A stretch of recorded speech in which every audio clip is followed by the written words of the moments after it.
जय जोहार।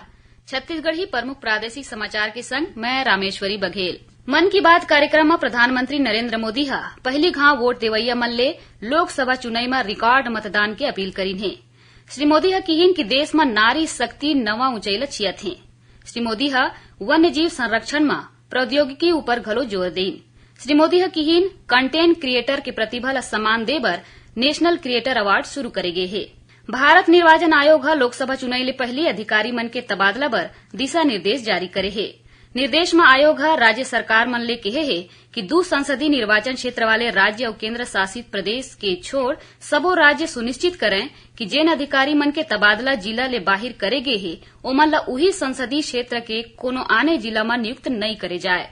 छत्तीसगढ़ के चर्चित शराब घोटाला में एसीबी और ईओडब्ल्यू हा बड़का कार्रवाई करत आज रायपुर और बिलासपुर में 14 लोगन के ठिकाना में छापामार कार्रवाई करिस।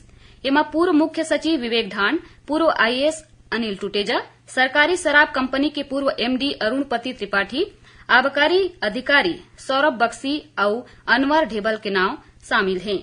छत्तीसगढ़ में अब 15 मार्च तक राशन कार्ड के ऑनलाइन नवीनीकरण करे जा सकही। एकर बर खाद्य विभाग के संचालक हा सबो जिला कलेक्टर मन ला निर्देश जारी कर दे हैं। महानदी पैरी और सोंडू नदी के त्रिवेणी संगम राजिम में काली कुंभ कल्प के शुभारंभ हुई। ये दारी राजिम कुंभ कल्प रामोत्सव के रूप में मनाया जावत है। शुभारंभ के मौका में संस्कृति मंत्री बृजमोहन अग्रवाल और राम विचार नेताम के संग कतकोन विधायक मौजूद रहीन।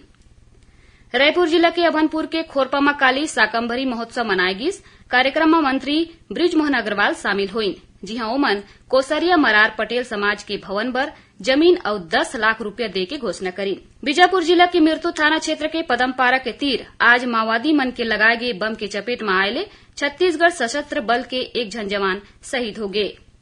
और जनसंपर्क विभाग डहर ले नवा रायपुर में let's collab Chhattisgarh creators meetup कार्यक्रम के आयोजन करेगिस, जेमा छत्तीसगढ़ के जाने माने सैकड़ों क्रिएटर मन भाग लीन। तैयारी ही सब तक के प्रमुख प्रादेशिक समाचार। जय जोहार।